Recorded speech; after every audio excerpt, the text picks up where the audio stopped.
Hello students, कैसे हो आप सब। आज हम क्लास 10 सीबीएसई साइंस का एक बहुत इंपॉर्टेंट और स्कोरिंग चैप्टर आवर एनवायरनमेंट पढ़ने वाले हैं। इस चैप्टर से 4 या 6 मार्क्स डायरेक्टली पेपर में पूछे जाते हैं, इसलिए ध्यान से सुनना। मैं आपको इस चैप्टर को बिल्कुल सिंपल लैंग्वेज में और एग्जाम ओरिएंटेड तरीके से समझाऊंगा। तो चलिए स्टार्ट करते हैं। सबसे पहले हम बात करेंगे कि इन्वायरमेंट क्या है। तो इन्वायरमेंट जो है सराउंडिंग्स को बोला जाता है, यानी जो सराउंडिंग हमारे चारों तरफ का जो सराउंडिंग है, हमारे चारों तरफ का जो एक घेरा है, इसी को हम इन्वायरमेंट कहते हैं। अगर बात करें इकोसिस्टम की, तो ये नेचर का एक ऐसा फंक्शनल यूनिट है जिसमें सभी लिविंग ऑर्गेनिजम्स यानी कि बायोटिक कंपोनेंट्स आपस में इंटरेक्ट करते हैं, यानी एक दूसरे को प्रभावित करते हैं और साथ साथ अपने सराउंडिंग यानी इन्वायरमेंट के साथ भी इंटरेक्ट करते हैं। ये दो टाइप के होते हैं, नेचुरल इकोसिस्टम और आर्टिफिशियल इकोसिस्टम। नेचुरल इकोसिस्टम वो इकोसिस्टम होता है जिसमें ह्यूमन का कोई भी इंटरफेयर नहीं होता है, यानी कि ये नेचर में एग्जिस्ट करते हैं। जैसे ये दो टाइप के होते हैं, टेरेस्ट्रियल या लैंड इकोसिस्टम और दूसरा एक्वेटिक इकोसिस्टम। तो टेरेस्ट्रियल या लैंड इकोसिस्टम का मतलब होता है ज़मीन से रिलेटेड। तो इसमें डिजर्ट, ग्रासलैंड, फॉरेस्ट एक्सेट्रा ये सभी इकोसिस्टम आते हैं। एक्वेटिक का मतलब होता है रिलेटेड टू वाटर। तो इसमें आपके पॉन्ड्स यानी तालाब, लेक्स, झीलें और रिवर्स, और इसी तरीके से अगर सॉल्टी वाटर में देखें तो ओशियन, सीज, ये सब नेचुरल इकोसिस्टम में आते हैं। आर्टिफिशियल इकोसिस्टम की बात करें तो आर्टिफिशियल इकोसिस्टम वो इकोसिस्टम होता है जिसे ह्यूमन क्रिएट करता है। इसमें जैसे फॉर एग्जांपल क्रॉपलैंड यानी जो फसल वगैरह ग्रो की जाती है, तो वो भी एक तरीके का इकोसिस्टम है, क्योंकि उसमें भी बहुत सारे ऑर्गेनिजम्स जो है आपस में इंटरेक्ट करते हैं और अपने सराउंडिंग के साथ इंटरेक्ट करते हैं। इसी तरीके से एक्वेरियम जो होता है, यानी कि जिसमें हम मछली वगैरह पालते हैं, वो भी एक तरीके का आर्टिफिशियल इकोसिस्टम ही होता है। तो इकोसिस्टम के बाद जैसा कि मैंने बताया कि जो इकोसिस्टम है इसके दो कंपोनेंट होते हैं, बायोटिक और अबायोटिक कंपोनेंट्स। तो बायोटिक कंपोनेंट्स मतलब लिविंग ऑर्गेनिजम्स को कहा जाता है, जिसमें एनिमल्स, प्लांट्स और फंजाई और बैक्टीरिया वगैरह ये सारे के सारे बायोटिक कंपोनेंट्स के अंदर आते हैं। और अबायोटिक कंपोनेंट्स में जैसे सनलाइट है, सॉइल है, वाटर, एयर, ये सब अबायोटिक कंपोनेंट्स में आते हैं। तो बायोटिक कंपोनेंट्स को डिवाइड किया जा सकता है नंबर एक प्रोड्यूसर्स में, कंज्यूमर्स और डिकम्पोजर्स में। तो सबसे पहले प्रोड्यूसर के बारे में हम जानते हैं। तो प्रोड्यूसर जैसा कि नाम से इसके पता चलता है कि प्रोड्यूसर्स का मतलब होता है प्रोड्यूस करने वाला, कुछ पैदा करने वाला। तो बेसिकली जो प्राइमरी लेवल पर यानी जो बेस होता है फूड का, तो वो प्रोड्यूसर होते हैं और उसके अंदर आते हैं प्लांट्स। तो प्लांट्स को ऑटोट्रॉफ्स भी कहा जाता है, क्योंकि वो खुद अपना फूड प्रिपेयर करते हैं और उसको यूज़ करते हैं। और ये ऐसा फोटोसिंथेसिस रिएक्शन के कारण कर पाते हैं, यानी जिसमें वो कार्बन डाइऑक्साइड जो है एटमॉस्फेयर से लेते हैं, वाटर जो है सॉइल से रूट के थ्रू लेते हैं, और क्लोरोफिल यानी जो ग्रीन पिगमेंट होता है वहाँ पर ये रिएक्शन होती है जब सनलाइट फॉल होती है, जिसमें वो फूड यानी ग्लूकोज जो है फॉर्म करते हैं। और इसमें एग्जाम्पल आ जाते हैं ऑटोट्रॉफ्स में, जैसे तुम्हारे ट्रीज़ हैं। इसके अलावा जो एल्गी होती है वो भी ऑटोट्रॉफ्स में ही आती है, क्योंकि उसके अंदर भी क्लोरोफिल होता है। तो सभी प्लांट्स, एल्गी वगैरह ये सब जो हैं प्रोड्यूसर कहलाते हैं। सेकेंड टाइप के जो हमारे बायोटिक कंपोनेंट होते हैं उनमें कंज्यूमर्स आते हैं। कंज्यूमर्स अपने फूड और एनर्जी के लिए अदर ऑर्गेनिजम्स पर डिपेंड रहते हैं, और इनको कैटेगराइज किया जा सकता है। नंबर एक, हर्बीवोर्स। तो ये वो एनिमल्स हैं जो डायरेक्टली प्रोड्यूसर को खाते हैं, यानी कि प्लांट्स वगैरह को। और इसीलिए हर्बीवोर्स को जो है प्राइमरी या फर्स्ट ऑर्डर कंज्यूमर भी कहा जाता है। इसमें जैसे for example zebra, got, horse, ये सब हर्बीवोर्स हैं। दूसरा इसके अंदर है कार्निवोरस। ये वो एनिमल्स हैं जो दूसरे एनिमल्स का फ्लेश खाते हैं, यानी मीट खाते हैं। और कार्निवोर्स जो हैं बेसिकली हर्बीवोर्स को खाते हैं, इसलिए इन्हें सेकंड ऑर्डर कंज्यूमर कहा जाता है। इसी तरीके से कुछ कार्निवोर्स जो हैं उन्हें हम प्रेडेटर्स भी मान लेते हैं, यानी शिकारी, जैसे लायंस, हॉक्स वगैरह, तो ये भी कार्निवोर्स के अंदर ही आते हैं। और कुछ को हम स्कैवेंजर्स मानते हैं, जैसे जैकॉल वगैरह। ये जैकॉल हो गया या हाइना वगैरह हो गया, ये डेड एनिमल्स जो है खाते हैं और उनको ढूंढते हैं और उनको खाते हैं, इसलिए इन्हें स्कैवेंजर्स कहा जाता है। और ये थर्ड ऑर्डर कंज्यूमर जो है माने जाते हैं। इसी तरीके से ओमनीवोरस होते हैं। ओमनीवोरस जो हैं वो एनिमल्स होते हैं जो प्लांट और एनिमल दोनों को खाते हैं। इसमें आपका ह्यूमन, बियर वगैरह आते हैं। और पैरासाइट्स जो है वो भी कंज्यूमर के अंदर ही आते हैं। पैरासाइट्स वो ऑर्गेनिजम्स होते हैं जो बॉडी के अंदर या बाहर रहते हैं, लेकिन वो ऑर्गेनिजम्स को मारते नहीं हैं, लेकिन अपना न्यूट्रिशन उनकी बॉडी से लेते हैं। इसका एग्जाम्पल यानी पैरासाइट्स का लीच हो गया, प्लाज्मोडियम है, इसी तरीके से जैसे अमरबेल वगैरह है प्लांट्स वगैरह में, तो ये सब जो हैं पैरासाइट्स के अंदर आते हैं। जो तीसरा टाइप है बायोटिक कंपोनेंट का, उसे हम डिकम्पोजर कहते हैं। ये वो ऑर्गेनिजम्स होते हैं जो प्लांट्स और एनिमल्स की डेड बॉडीज़ पर डिपेंड करते हैं, यानी कि उनकी डेड बॉडीज़ से अपना फूड और न्यूट्रिशन प्राप्त करते हैं। ये उनकी बॉडीज़ को ब्रेक डाउन कर देते हैं, यानी तोड़ देते हैं सिंपलर मॉलिक्यूल्स में और इन सब्सटेंसेस को रिलीज कर देते हैं, जो दूसरे मेंबर्स यानी जो इकोसिस्टम के जो दूसरे मेंबर्स हैं उनके द्वारा यूज़ कर लिए जाते हैं। जैसे सपोज कोई डेड बॉडी है, तो ये जो डिकम्पोजर होते हैं उनकी बॉडी को ब्रेक डाउन कर देते हैं और उसको सॉइल में मिक्स कर देते हैं। इससे सॉइल की फर्टिलिटी बढ़ जाती है और प्लांट्स उसको दोबारा से जो है एब्जॉर्ब उन न्यूट्रिएंट्स को कर लेता है। तो इस तरीके से जो है ये हेल्प करते हैं और ये जो है काफ़ी यूज़फुल होते हैं इकोसिस्टम के लिए। मटेरियल्स के रिसाइकलिंग में हेल्प करते हैं ये। वेस्ट की क्लीनिंग, यानी कि जो वेस्ट है उसको क्लीन करते हैं।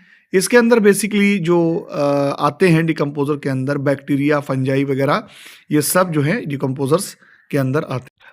अगर बात करें अबायोटिक कंपोनेंट्स की, जैसा कि हम पहले इसके बारे में बात कर चुके हैं कि ये नॉन लिविंग कंपोनेंट्स होते हैं जिस पर लिविंग ऑर्गेनिजम्स डिपेंड रहते हैं। हर एक अबायोटिक कंपोनेंट जो है प्लांट्स और एनिमल्स को उस पर्टिकुलर इकोसिस्टम में प्रभावित करता है, इन्फ्लुएंस करता है, और जो बायोडाइवर्सिटी होती है उस पर्टिकुलर एरिया में उसको प्रभावित करता है। इसके अंदर जो मेन कंपोनेंट्स होते हैं अबायोटिक कंपोनेंट्स के अंदर, वो होते हैं light, temperature, water, atmospheric gases, wind etcetera. तो अगर हम लाइट की बात करें सबसे पहले, तो लाइट एक प्राइमरी सोर्स है एनर्जी का सभी इकोसिस्टम के लिए, जिसमें ग्रीन प्लांट जो हैं इस लाइट का यूज़ करके फोटोसिंथेसिस रिएक्शन करते हैं और फूड प्राइमरी लेवल पर फॉर्म किया जाता है। टेम्परेचर की बात करें तो प्लांट्स और एनिमल्स जो हैं इस पर्टिकुलर टेम्परेचर के बेस पर उनका जो एक तरीके से उनका जो डिस्ट्रीब्यूशन होता है, तो वो इस टेम्परेचर पर डिपेंड करता है। यानी कि बहुत सारे प्लांट्स हैं जिनको कम टेम्परेचर चाहिए होता है और बहुत सारे प्लांट्स हैं जिनको ज़्यादा टेम्परेचर चाहिए होता है। एटमॉस्फेरिक गैसेस की बात करें तो जैसे ऑक्सीजन है जो रिस्पायरेशन के लिए ज़रूरी है, बिना ऑक्सीजन के जो है एनिमल सर्वाइव नहीं कर पाएंगे। इसी तरीके से कार्बन डाइऑक्साइड जो गैस है उसमें फोटोसिंथेसिस में एक इम्पॉर्टेंट कंपोनेंट है। बिना कार्बन डाइऑक्साइड के प्लांट जो है वो सर्वाइव नहीं कर पाएंगे, यानी फोटोसिंथेसिस नहीं कर पाएंगे। इसी तरीके से वाटर की अगर बात करें तो प्लांट्स और एनिमल्स दोनों वाटर का यूज़ करते हैं। विंड की अगर बात करें तो विंड का के बहुत सारे जो है यूज़ होते हैं, जिसमें से एक यूज़ है विंड का काम होता है जो पॉलिनेशन है, उसमें बहुत सारे फ्लावर्स ऐसे होते हैं प्लांट के जो पॉलिनेशन जिनका पॉलिनेशन जो है विंड के ज़रिए होता है, यानी पॉलन ग्रेन्स का एंथर से स्टिग्मा तक पहुंचना ये विंड के द्वारा किया जाता है। बात करें अगर हम ट्रॉफिक लेवल्स की, तो फूड चेन के जो लेवल्स होते हैं, यानी फूड चेन के जो स्टेप्स होते हैं, उन्हीं को ही ट्रॉफिक लेवल्स कहा जाता है। फूड चेन हम इसके बाद पढ़ेंगे। इसमें जो प्रोड्यूसर्स होते हैं यानी ऑटोट्रॉफ्स, वो फर्स्ट ट्रॉफिक लेवल के अंदर आते हैं। इसी तरीके से हर्बीवोर्स या प्राइमरी कंज्यूमर, यानी जो डायरेक्टली प्लांट्स को खाने वाले ऑर्गेनिजम्स हैं, जैसे ग्रास हॉपर वगैरह या हिरन यानी डियर, ये जो हैं आपके सेकेंडरी यानी सेकेंड ट्रॉफिक लेवल के अंदर आते हैं। इसी तरीके से स्मॉल कार्निवोर्स जैसे कि फ्रॉग वगैरह, ये जो हैं वो थर्ड ट्रॉफिक लेवल में आते हैं। और जो लार्जेस्ट यानी टॉप कार्निवोर्स होते हैं यानी बड़े एनिमल्स, ये जो हैं वो टर्शरी यानी कि फोर्थ ट्रॉफिक लेवल के अंदर आते हैं। बात करें अगर हम फूड चेन की, तो इसकी सबसे सिंपल डेफिनेशन है कि हु ईट्स होम, यानी कौन सा ऑर्गेनिजम्स किसे खाता है और किस तरीके से एनर्जी का फ्लो किस डायरेक्शन में हो रहा है, तो इसी को हम फूड चेन कहते हैं। यहाँ पर 3 फूड चेन दी हुई हैं एग्जाम्पल में, जैसे ग्रास जो कि प्रोड्यूसर है, डियर हर्बीवोर यानी कि प्राइमरी कंज्यूमर है, लॉयन ये आपका कार्निवोर है और सेकेंडरी कंज्यूमर है। तो यहाँ पर ये फूड चेन 3 स्टेप में हो रही है। और एक चीज़ मैं और बताना चाहता हूँ, कोई भी ऑर्गेनिज्म किसी अलग फूड चेन में सेकेंडरी कंज्यूमर भी हो सकता है, टर्शरी कंज्यूमर भी हो सकता है। इसी तरीके से दूसरी जो दी हुई है चेन, इसमें ग्रास प्रोड्यूसर है, ग्रास हॉपर यानी herbivore primary consumer, frog secondary consumer, snake tertiary consumer और ईगल यहाँ पर टॉप कार्निवोर यानी क्वाटरनरी कंज्यूमर है।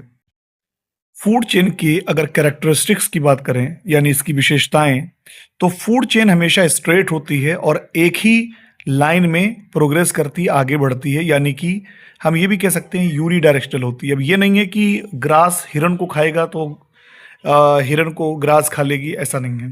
फूड चेन जो है वो हमें एक समझ प्रदान करती है फूड रिलेशनशिप की, यानी किस तरीके से फूड जो है एक ऑर्गेनिज्म से दूसरे ऑर्गेनिज्म तक पहुंचता है इकोसिस्टम में। फूड चेन की हेल्प से हम ये भी समझ सकते हैं कि कैसे टॉक्सिक सब्सटेंसेस एक ऑर्गेनिज्म से दूसरे ऑर्गेनिज्म में पहुंचता है, यानी जैसे इंसेक्टिसाइड्स, हर्बिसाइड्स या जहरीले मेटल्स जैसे लेड, मरकरी वगैरह। तो जैसे फॉर एग्जांपल आपने जो है अपने क्रॉप्स में इंसेक्टिसाइड्स या हर्बिसाइड्स जो है यूज़ की, तो मान लीजिए कि एक बकरी ने आकर उस प्लांट्स के 500 जो है प्लांट्स खा लिए, तो वो जो इंसेक्टिसाइड या हर्बिसाइड जो था वो प्लांट्स में पहुंच गया, एब्जॉर्ब कर लिया गया। तो हर एक प्लांट में थोड़ा थोड़ा जो है इंसेक्टिसाइड यानी टॉक्सिक सब्सटेंस पहुंचा।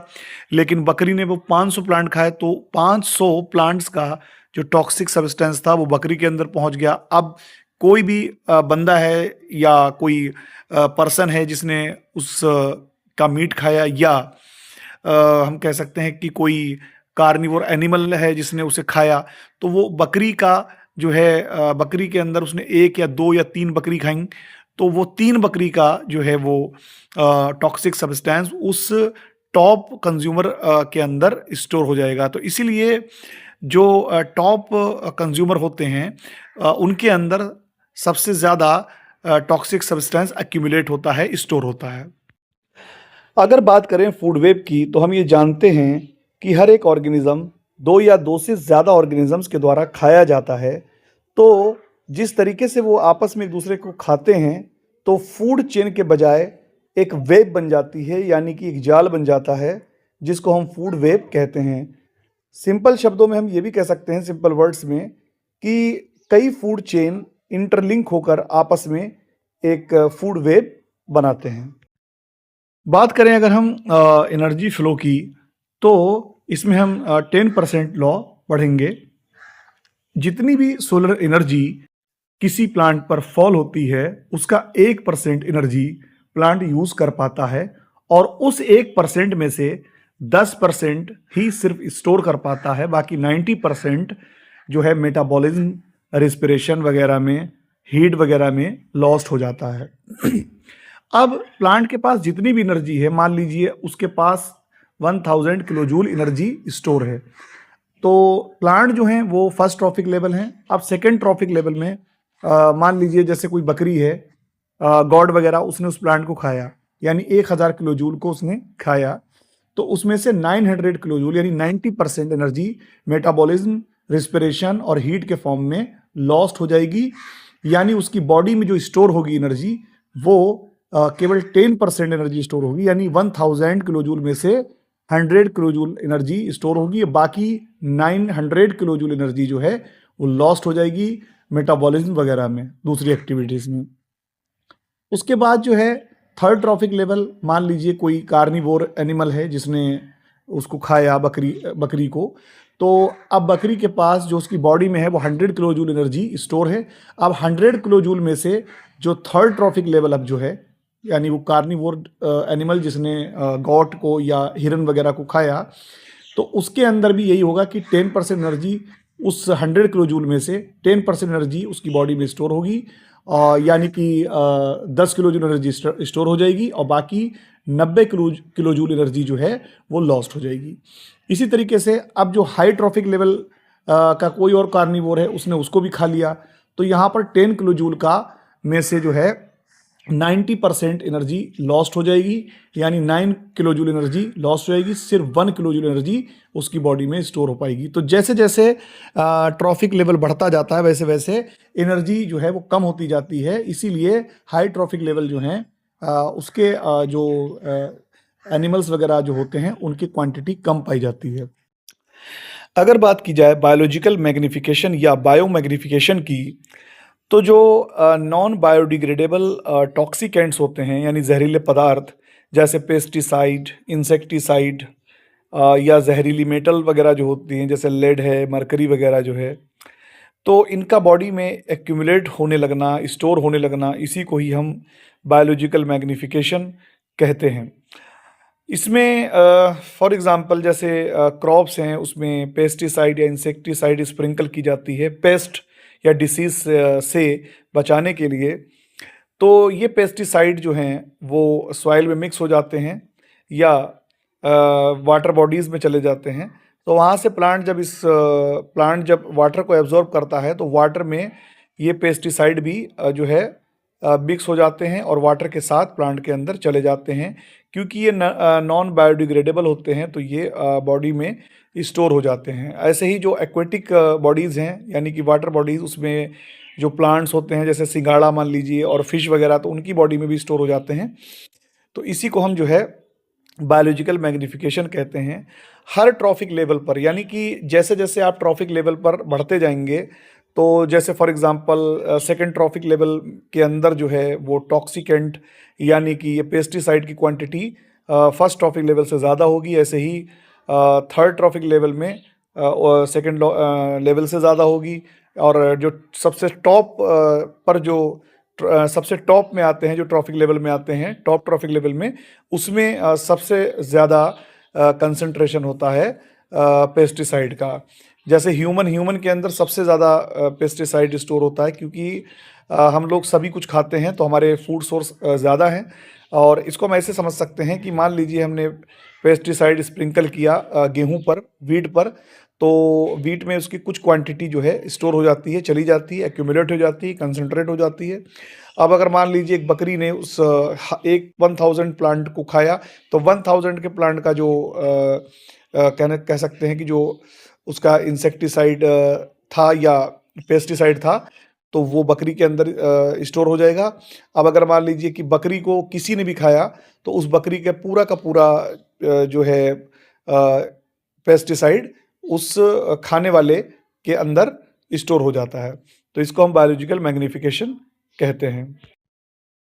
ह्यूमन एक्टिविटीज़ का इन्वायरमेंट पर बहुत ही बुरा असर हुआ है, जिसमें ओजोन लेयर डिप्लीशन है, वेस्ट एक्यूमुलेशन है, यानी कि जो भी वेस्ट प्रोड्यूस होता है उसका लगातार इकट्ठा होते चले जाना, और इसके अलावा पोल्यूशन वगैरह है, ये सब ह्यूमन एक्टिविटीज़ का नतीजा है।